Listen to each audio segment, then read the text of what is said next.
आज नांदेडमध्ये ओबीसी एल्गार महामोर्चा झालेला आहे। या महामोर्चाच्या प्रमुख मागण्या 2 सप्टेंबरचा जी.आर रद्द करावा, त्याचबरोबर ओबीसी मध्ये घुसखोरी केलेल्या बोगस 58 लाख कुणबी नोंदी रद्द कराव्यात। त्याचबरोबर ओबीसी महाराष्ट्राची जातीय जनगणना व्हावी, ओबीसी विद्यार्थ्यांना तालुका जिल्ह्यात वसतिगृह व्हावे, या 4 मागण्यांना घेऊन आज एल्गार मोर्चा झाला। पावसाची परिस्थिती, प्रस्थापित सगळ्या 5 पक्षातल्या निजामी मराठ्यांनी केलेला विरोध आणि या सगळ्या परिस्थितीमधून त्या ठिकाणी हजारो आमचे बांधव आज रस्त्यावर उतरले।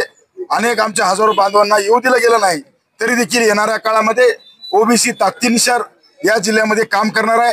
आम्ही पक्ष बघणार नाही, पण ओबीसीचा उमेदवार बघून आम्ही येणाऱ्या काळामध्ये मग ओबीसी जागा असेल, ओपनची जागा असेल, तिथं आम्ही निवडून देऊ।